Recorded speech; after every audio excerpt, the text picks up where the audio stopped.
Magandang umaga mga bata. Ang ating kwento sa araw na ito ay pinamagatang Si Tanggol. Si Tanggol ay masayang naglalaro sa baybayin. Nagtatayo ng mga kastilyo sa buhangin, habang si Mang Julian ay naghahanda ng kanyang bangka para sa pangingisda. Tatay, tignan niyo po ang kastilyong aking nagawa.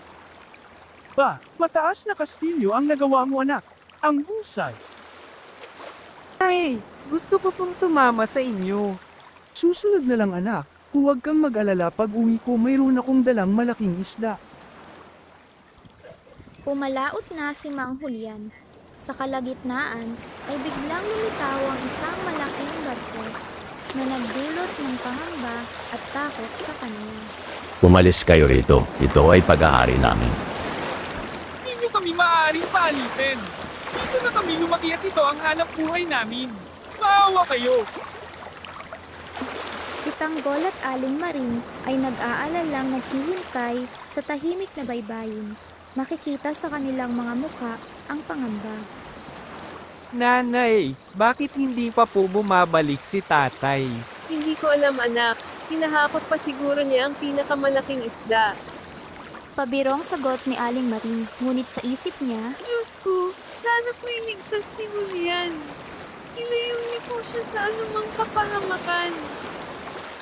kinabukasan, dumating ang ibang mga mangingisda na may masamang balita tungkol sa bangka ni Mang Julian. Nakita namin ang bangka ni Julian, sira na ito. At si Julian, wala na siya. Ang tatay mo, wala na siya.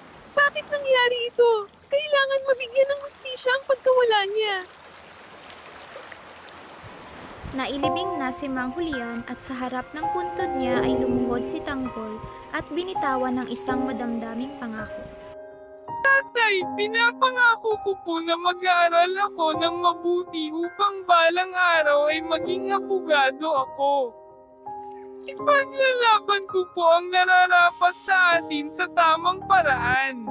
Pagbutihin mo ang pag-aaral mo anak nang sa gayon ay maging ganap kang abogado. Sigurado akong magiging masaya ang tatay mo sa araw na iyon. Dumating na ang araw ng pagtatapos ni Tanggol sa kolehiyo. Natatanaw niya na ang liwanag ng pag-asa sa kabila ng mapait na karanasang pinagdaanan niya. Tatay, kung naririnig mo ito, gusto ko pong malaman niyo na para po ito sa inyo ni nanay. Konting tiyaga pa tay, magiging abogado na po ako. Gabayan niyo po ako. Dumating na ang araw na pinakahihintay ni Tanggol. Siya ay ganap ng mahusay na abogado. Ngayon ay handa na siyang ipaglaban ang karapatan ng mga mangingisda sa karagatan ng Masinloc. Ayon sa batas, walang sino man ang maaaring mag-alis sa kanyang kapwa ng kanilang buhay, kalayaan, at ari-arian. Ang karagatan ay siyang pinagkukunan ng hanap buhay ng mga mangingisda. Ito ang kanilang buhay. Bumalik si Tanggol sa kanilang pamayanan at siya'y mainit na tinanggap ng mga mamamayan. Turing nila kay Tanggol ay isang bayani. Ang dakila nilang tagapagtanggol. Bumalik na pala ang ating bayani. Po kita Kuya Tanggol, dahil po sa sipag niyo sa pag-aaral at sa pagtatanggol sa mga inaaway. Hindi po ako makapaniwala. Nabigyan ko na po ng hustisya ang nangyari kay tatay at naipagtanggol ang mga naaapi.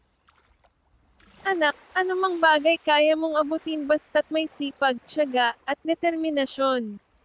Siyempre, sa tulong at gabay ng Diyos. Masaya ang tatay mo at proud kami sa'yo. Gayahin ninyo si Tanggol. Gamitin ninyo ang inyong talino, sipag at tiyaga upang makatulong sa ibang tao.